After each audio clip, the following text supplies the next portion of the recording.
So CRISP is Maryland's Health Information Exchange. We're also the state's regional extension center. We started about 4 years ago as an early cooperation between Johns Hopkins Health System, MedStar Health, University of Maryland Medical System, and Erickson.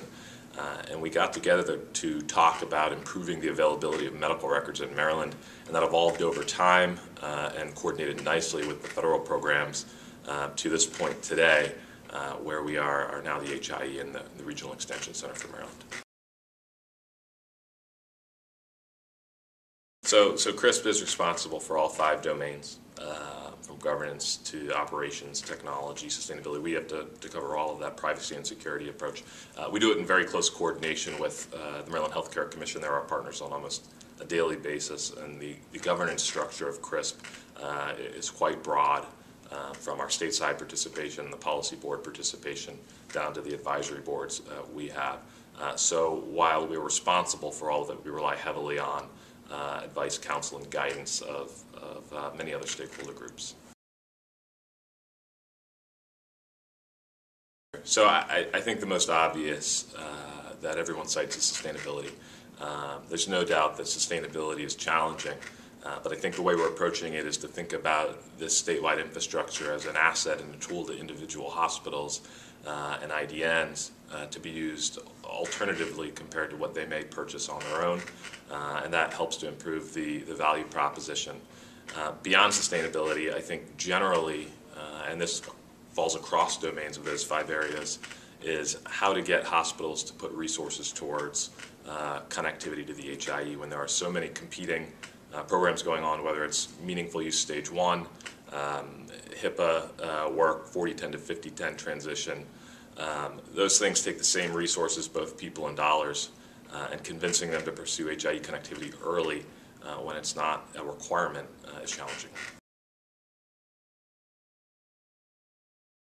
In terms of sustainability, we've taken a slightly different tack in Maryland, which is rather than going out and providing all the direct assistance, we've contracted with managed service organizations, so they're actually subrecipients from CRISP who will go out and do the direct assistance work.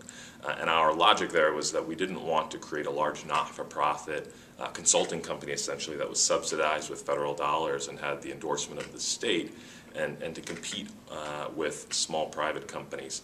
So our sustainability is partially based in creating a more vibrant marketplace where there are private companies competing for the business of practices, and they're able to serve the market better long run.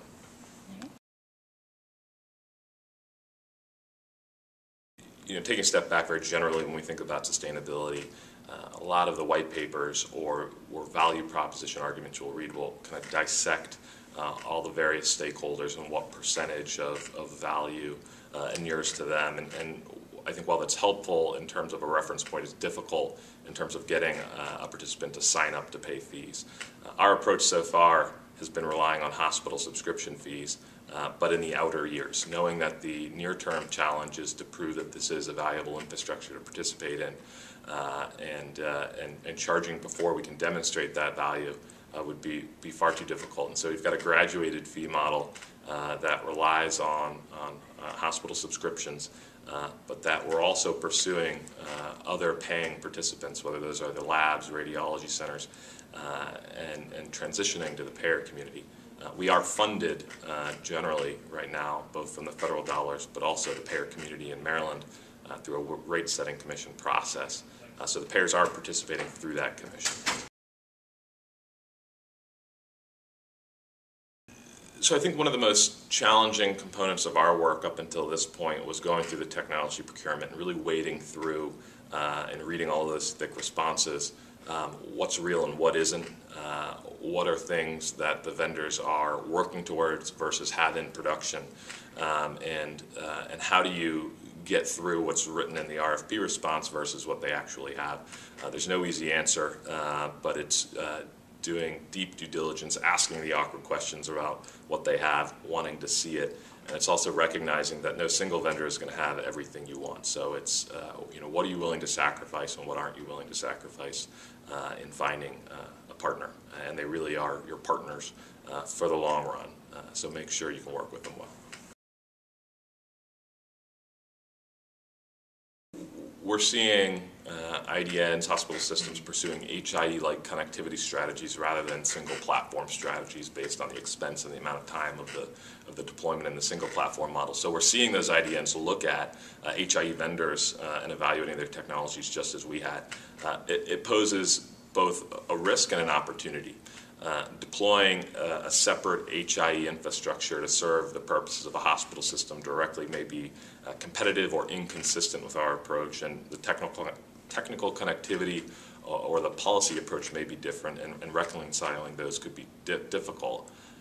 The opportunity is associated with reaching a much broader set of participants if we are able to overcome those policy and technical barriers rather than CRISP having to go out and achieve connectivity directly. So where we can leverage networks, that's always in our interest and in the interest of the state, but it's difficult from a technical and policy approach. I think initially what we look at is where are the highest patient touch points for the services that we're going to be deploying early in the health information exchange, and that's obviously at the provider level and mostly in a hospital setting. So at registration touch points, having information throughout the hospital at various entry points, and then expanding that into the labs and radiology locations, into ambulatory provider clinics and practices. But then relying more on the state and more on some of the federal level communication work that's going to evolve. So we definitely see it as a multi-pronged approach, and starting where there's patient touch points is where we're getting kicked off.